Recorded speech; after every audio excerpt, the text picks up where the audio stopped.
નવસારી શહેરના દશેરા ટેકરી વિસ્તારમાં લાંબા સમયથી બાકી રહેલી ડ્રેનેજ લાઇનની સમસ્યાનો અંત આવતો જણાઈ રહ્યો છે। મહાનગરપાલિકા બન્યા બાદ સ્થાનિક રહીશો દ્વારા વારંવાર કરવામાં આવેલી રજૂઆતોને અંતે ધ્યાનમાં લઈ તંત્ર દ્વારા ડ્રેનેજ લાઇનનું કામ શરૂ કરવામાં આવ્યું છે, જેના કારણે વિસ્તારના નાગરિકોમાં ખુશીનો માહોલ જોવા મળી રહ્યો છે। દશેરા ટેકરી વિસ્તારમાં ગંદા પાણીની નિકાસની યોગ્ય વ્યવસ્થા ન હોવાને કારણે રહેવાસીઓને અનેક મુશ્કેલીઓનો સામનો કરવો પડતો હોય છે। ખાસ કરીને વરસાદી દિવસોમાં પાણી ભરાવાની સમસ્યા સર્જાતી હતી। આ બાબતે સ્થાનિક માજી કોર્પોરેટરની આગેવાનીમાં અનેક વખત મહાનગરપાલિકામાં રજૂઆતો કરવામાં આવી હતી। આખરે તંત્ર દ્વારા સમસ્યાની ગંભીરતા સમજીને ડ્રેનેજ લાઇનનું કામ શરૂ કરાતા સ્થાનિકોએ રાહતનો શ્વાસ લીધો છે।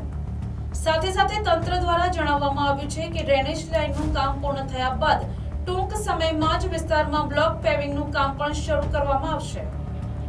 સ્થાનિકોએ મહાનગરપાલિકાનો આભાર વ્યક્ત કરતા જણાવ્યું હતું કે લાંબા સમયથી ચાલી રહેલી સમસ્યાનો ઉકેલ આવતા વિસ્તારના વિકાસને વેગ મળશે અને નાગરિકોને સુવિધાજનક જીવન મળશે। અમારે ત્યાં છે તો વિજયભાઈ અમારું કામ સારું કરતા છે। અમને ઘણા વખત ત્યાં પાણીની તકલીફ છે। દશેરા ટેકરીમાંથી અમે બોલીએ છીએ કે અહીંયા ચોમાસામાં બહુ પાણી ભરાઈ જાય ને અમને બહુ તકલીફ પડે। હવે અમારું કામ સારું થતું છે, સારું થવું જોઈએ। આ જે કંઈ કરતા છે ને એ તમે ધ્યાનમાં રાખીને સારું કરજો કે હવે પછી પાણી અમારું ભરાય નહીં, ગટર ઉભરાય નહીં। બસ બહુ જૂની સમસ્યા છે ને અમે બહુ તકલીફમાં છે।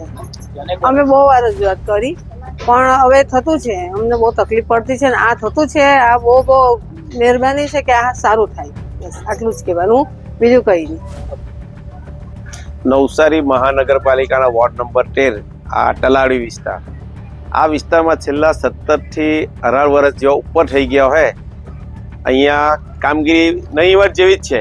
અને મારા સમય દરમિયાન બી વારંવાર જોયું કોઈ ટેકનિકલ ખામીના લીધે ઘણા સમયથી બધા કામ અટકેલા હતા। પણ હાલમાં મહાનગરપાલિકા બનવાથી અને કમિશનર સાહેબે સ્થળ નિરીક્ષણ કરવાથી હાલમાં અહીંયા ડ્રેનેજ લાઇન લખાઈ રહી છે અને આ ડ્રેનેજ લાઇન જે પાણી ભરાતું હતું તેનાથી લોકોને રાહત મળવા માટે રાખી રહ્યા છે। એટલે જે આ ડ્રેનેજ લાઇનનું કામ પત્યા બાદ પછીથી આપણે 1-2 મહિના વાટ જોઈને એનું જે પાણી પચી જાય, ખાડા પુરાઈ જાય પછીથી બ્લોકનું પણ કામ ચાલવાનું છે। એટલે આ તબક્કે હું ધારાસભ્ય શ્રી રાકેશભાઈ દેસાઈનો પણ આભાર માનું છું અને વિશેષ આભાર કમિશનર સાહેબનો બી માનું છું કે એ આટલા મોટા અધિકારી થઈને સ્થળ નિરીક્ષણ પર આવ્યા અને એ અમારા માટે બી બહુ મોટી વાત કહેવાય।